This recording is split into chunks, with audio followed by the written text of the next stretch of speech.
friends, welcome back to my channel. My name's Jack, this is Jthbooks, and I figured we'd talk about reading tastes today. So there is a tag, and it is called the reading taste tag, and I will of course link the original video down below. But there's 8 questions where we just get to discuss our reading tastes and if they've changed or what books suit them. So I figured I would do it. We'll have a little chin wag, as they say, and then you can let me know your answers, of course, because you know I like to know your answers as well as my own, you know?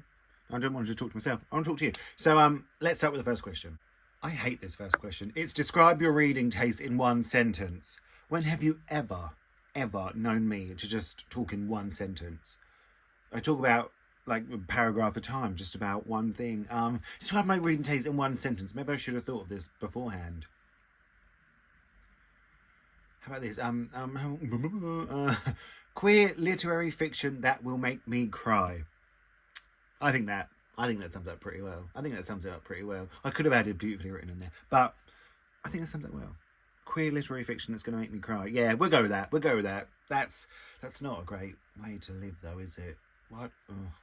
Oh well. But yeah, that's me. That is me in a nutshell. I know it. You know it. We've got to be honest. Question number 2 is describe your reading taste with categories. Well, I think probably my main category is queer fiction. I read a lot of queer fiction, books that centre on queer lives or queer non-fiction or by queer authors. Any of that, that is my cup of tea. That is my bread and butter.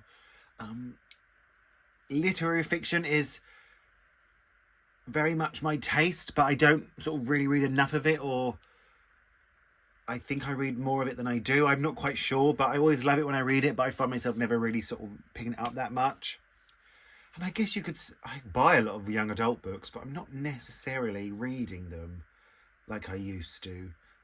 Yeah, so I would say mainly sort of queer fiction and literary fiction are sort of, is where I like to be. Is where, if you want to find me in the bookshop, find me in those sections. Question number 3 is show us a few books that represent these tastes that you have. And so first off, we have Here Again Now by Ukuchiwa and Zalu, Family Meal by Brian Washington, and Lie With Me by Philippe Besson, translated by Molly Ringwald. These absolutely sum up my reading taste. They're all literary fiction. They are all queer. Like, they've all made me cry, because, remember I said I like to cry, for all different reasons. This because it was like sort of really beautifully written. This because Brian Washington's style just floors me all the time. It makes me cry. And this because it had a heartbreaking ending. Like, they all just made me cry for different reasons, but they're all just my cup. I've got to stop saying cup of tea, because I know I'm British, but I don't even like tea. You're not going to find me drinking a cup of tea. But these 3 books I absolutely just adore with my whole heart, and they just sum me up perfectly.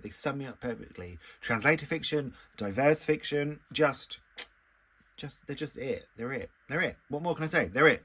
Question number 4 is a book that you didn't like, but you thought would absolutely be like one of your favourites. Wasn't the question. I really rephrased that, but you get the gist. And I mention this one a lot. I really do. But it is Young Mungo by Douglas Stewart.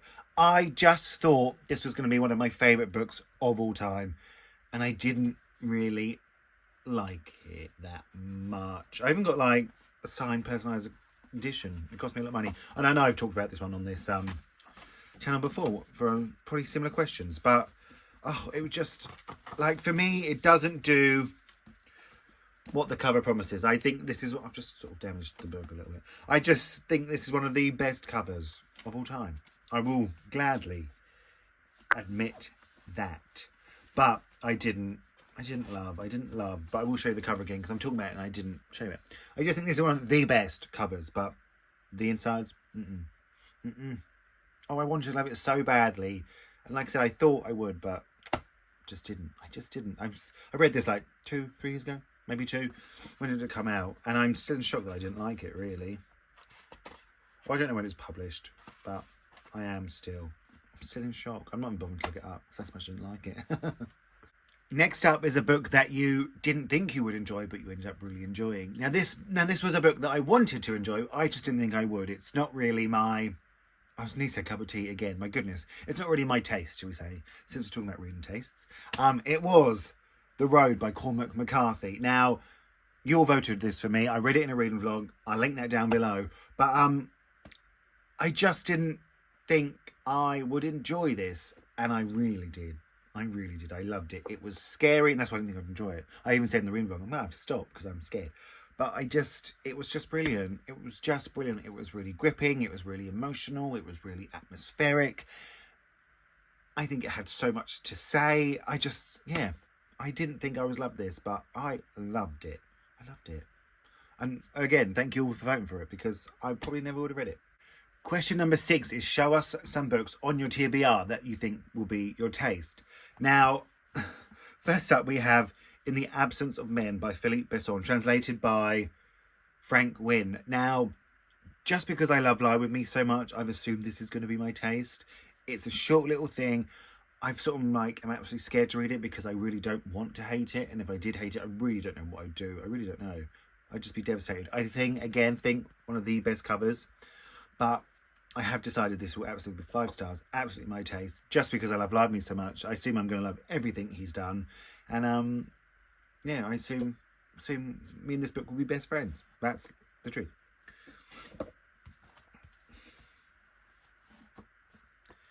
And then we have Dancer from the Dance by Andrew Holleran. This has been on my TBR for a long time. A long, long time. Look, it's even when it's going yellow. But I just have assumed this will be my taste. I assume it's going to be a bit gritty and a bit dark. And I really think this could be a favourite too. Am I putting too much pressure on these books? Probably.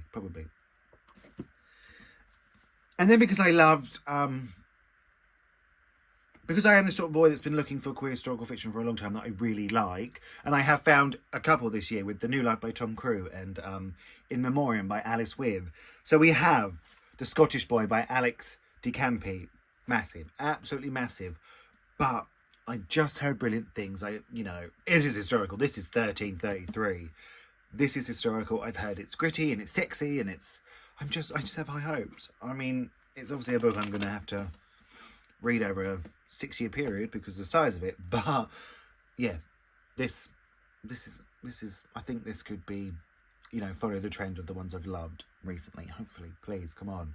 Question number 7 is a booktuber that has similar taste to you. That's such a tricky thing, isn't it? Because you could they could like 3 of the books you like, and then they just like 3 that you don't. So, but there are people that I sort of watch regularly that if they sort of really rave about a book, I would very much be interested in it. So you have people like Eric Carl Anderson and Bob the Booker and Jen Campbell and Lauren in the Books. I very much, if they really love it, or Simon from Savage Reads,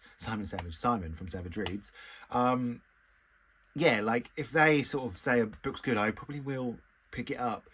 So I would like to think I have similar tastes to those because I think they're all very good and very intelligent, and I would like to be like that. So I'm just going to pick myself up and say, yeah, I'm exactly like all of them 5 people, and that's it.